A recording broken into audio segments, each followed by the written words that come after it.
Interest ఎవరికి ఎలా ఉందో డిస్కస్ చేసి మళ్ళీ తిరిగి వచ్చిన తర్వాత ఒప్పందాలు చేసుకుంటాం. ఇప్పుడు దీంట్లో మీరు చూస్తే విచిత్రం, ఆసిలర్ మిత్తల్ది దీంట్లో ఒప్పందం లేదు.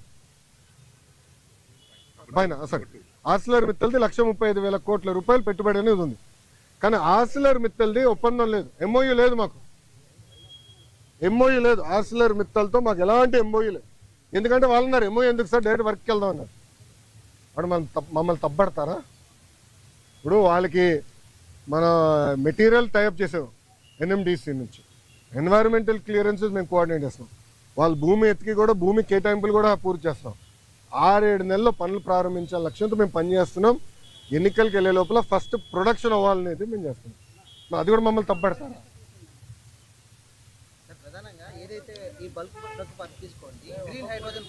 అవును, ఇవన్నీ మంత్రిగా నేనున్నప్పుడు సంతకం పెట్టాను. ఇది టీడీపీ ఎందుకు క్రెడిట్ తీసుకుంటుందంటూ కూడా మాట్లాడుతున్నారు. ఏం సంతకం పెట్టాడు స్వామి మంత్రిగా? మళ్ళీ కంపెనీలు ఎందుకు రాలేదని అడుగుతున్నాను నేను. ఎందుకు మీరు శంకుస్థాపన చేయలే? ఇది ఎట్టుందంటే కియా మోటార్స్ ఎవరు తీసుకొచ్చారో మీ అందరూ బాగా తెలుసు. ఆనాడు కియా మోటార్స్ తీసుకొచ్చి చంద్రబాబు నాయుడు గారు అహర్నిశలు కష్టపడ్డారు. 16 నెలల్లో ప్రొడక్షన్ తీసుకొచ్చారు. వైకాపా ప్రభుత్వ అధికారంలోకి వచ్చిన తర్వాత ఒక ఈమెయిల్ సృష్టించి, గతంలో రాజశేఖర రెడ్డి గారు ఈమెయిల్ పెట్టారు, ఆ ఈమెయిల్ వల్ల కియా మోటార్స్ వచ్చిందండి. ఇంకేం చెప్పాలి స్వామి? టీసీఎస్ కూడా క్రెడిట్ తీసుకున్నారు, మీరు చూసారో లేదో. టీసీఎస్ కూడా క్రెడిట్ తీసుకోవడానికి ప్రయత్నించారు. మేము తీసుకొచ్చి నేనే చంద్ర గారితో మాట్లాడి ఆయన ఆఫీస్కి వెళ్ళాను స్వామి. ఆయనతో 45 నిమిషాలు 1-on-1 నేను మీటింగ్ పెట్టుకున్నాను. తర్వాత నా అదృష్టం ఏంటంటే చంద్ర గారు వాళ్ళు మొత్తం మేనేజ్మెంట్ ఇంపార్టెంట్ లీడర్స్ అందరిని పిలిచి నాతో మీటింగ్ పెట్టించారు తెలుసా. అక్కడ క్లీన్ చేసాం మేము. ఇది తాజ్ హోటల్స్ కానివ్వండి, టీసీఎస్ కానివ్వండి, రెన్యూబుల్ ఎనర్జీ కానివ్వండి, అన్ని. ఇప్పుడు మీరందరూ ఒకటి గుర్తుపెట్టుకోవాలి. మీరందరూ ఒక ప్రశ్న అడిగారు, మహారాష్ట్రకి కన్సిస్టెన్సీ ఇన్ గవర్నమెంట్ అంటే ఒకే ప్రభుత్వం మళ్ళీ మళ్ళీ వచ్చేగల ఏమవుతుందంటే అక్కడున్న పెట్టుబడులు పెట్టే వాళ్ళకి కాన్ఫిడెన్స్. డావోస్లో ఒక పారిశ్రామికవేత్తని నేను కలిసాను, మన ఆంధ్ర రాష్ట్రంలో పెట్టుబడి పెట్టాడని. నాకు టైం లేదు బాస్, నాకు ఇంకో మీటింగ్ పరిగెడుతున్నా, నాతో నడవండి అని చెప్పి మన ఆంధ్ర పెవిలియన్ నుంచి భారత్ పెవిలియన్ వరకు మేము నడుచుకుంటూ వెళ్తున్నాం, ఒక 10 నిమిషాలు వాక్. ఆయన అన్నాడు, నేను జగన్మోహన్ రెడ్డి గారిని ఇదే డావోస్లో కలిసానికి ప్రయత్నించా, చాలామంది అడిగా, కలవనని చెప్పాడు అన్నాడు. ఎందుకన్నాడు? మీరు తెలుగుదేశం పార్టీ హయాంలో పెట్టుబడులు పెట్టారు కదా అంటే, మీరు తెలుగుదేశం పార్టీ కంపెనీ, అది వరల్డ్ రినౌండ్ కంపెనీ. కనీసం వాళ్ళ సమస్యలు పరిష్కరించేదానికి గత ముఖ్యమంత్రి గారు కానీ ఇండస్ట్రీస్ మంత్రి కానీ కలవలేదు.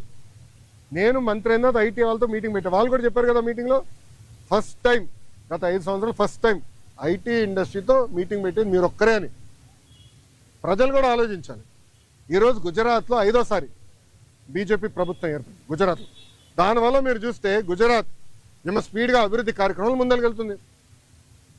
మహారాష్ట్ర కన్సిస్టెంట్గా మళ్ళీ ప్రభుత్వం వచ్చింది.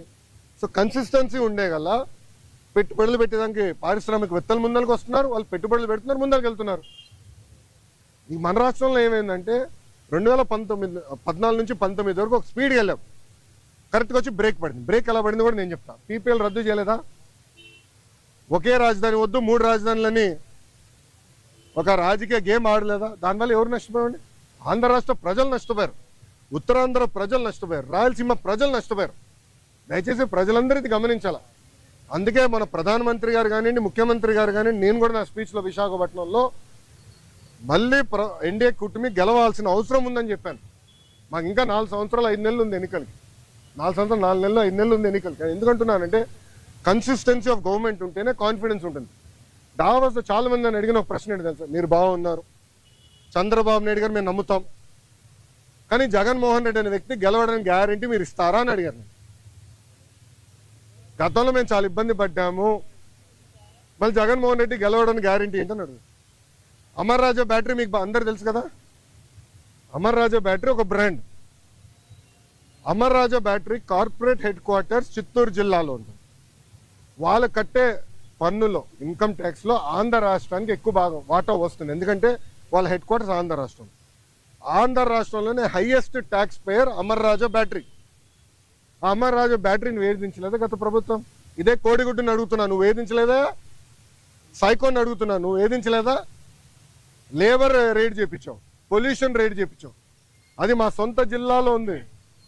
30 సంవత్సరాల నుంచి మా జిల్లాలో ఉంది. ఒక్కరికి లెడ్ పాయిజనింగ్ అవ్వలేదు స్వామి 30 సంవత్సరాల్లో. ఎందుకంటే వాళ్ళు highest ethics, highest standards maintain చేసే పని. అలాంటి కంపెనీని వెంటాడి ఏడిపిస్తే ఎవడొస్తాడండి పెట్టుబడి పెట్టేదానికి? ప్రజలు కూడా గమనించాలండి, ప్రజలు సీరియస్గా ఆలోచించాలి. ఎందుకంటే ఈరోజు ఒక్కొక్క పారిశ్రామికవేత్తను ఒప్పించేదానికి ఎంత కష్టపడాల్సి వస్తుంది మాకు. ఇప్పుడు కాగ్నిసెంట్, నేను ఎక్కడ కలిసానండి కాగ్నిసెంట్ చైర్మన్, వాళ్ళ పెవిలియన్కి వెళ్ళి నేను కలిసాను. ఒక మంత్రిగా నాకు అవసరమా వేరే వాళ్ళ ఆఫీస్కి వెళ్ళి కలిసి? నేను ఎందుకు వెళ్ళా?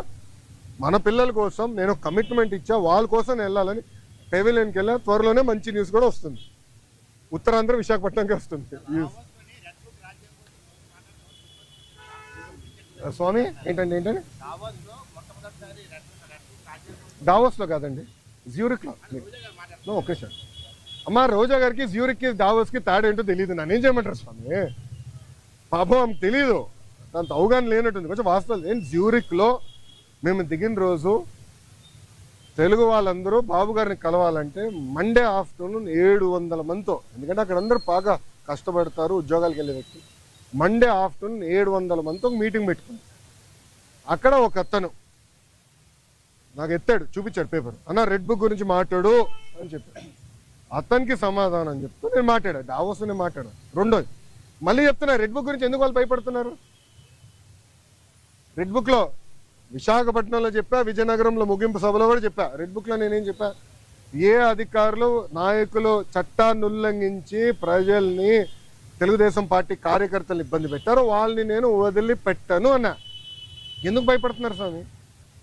చట్టాలు ఉల్లంఘించే వాళ్ళు అన్నాను కదా, ఎందుకు భయపడుతున్నారు? చట్టాలు ఉల్లంఘించలేకపోతే ఆగి ఇంట్లో పడుకోండి అంటే ఆమె భయపడుతుంది, చట్టం ఉల్లంఘించింది కదా. విజయసాయిరెడ్డి రాజకీయ సన్యాసం, మీరు రెడ్ బుక్ భయపడి అనుకోవచ్చు కదా? అది ఆయన అడిగితే బాగుంటుంది కదా సార్, నాకేం తెలుసు. నేను చట్టాన్ని ఉల్లంఘించే వాళ్ళని ఇబ్బంది పెడతాను నేను.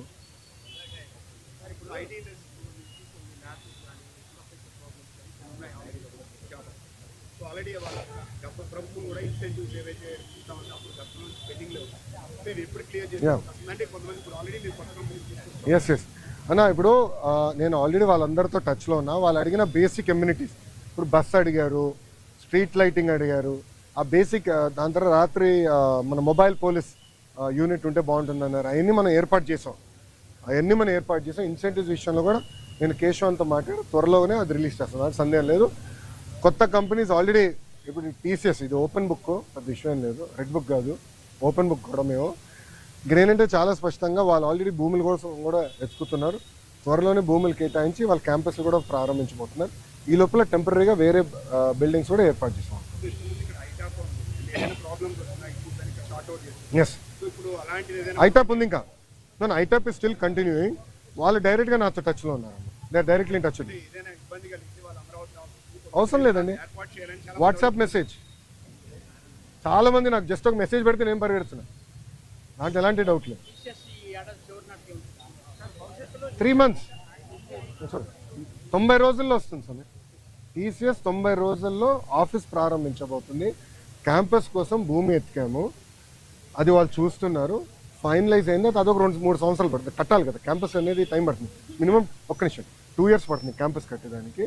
ఈ లోపల టెంపరీ అంటే రెంట్కి తీసుకుని అకామిడేషన్లో స్టార్ట్ చేస్తాం. మళ్ళీ నన్ను అడుగుతూ ఏంటి స్వామి, అంత న్యూస్ మీ దగ్గర ఉంటే?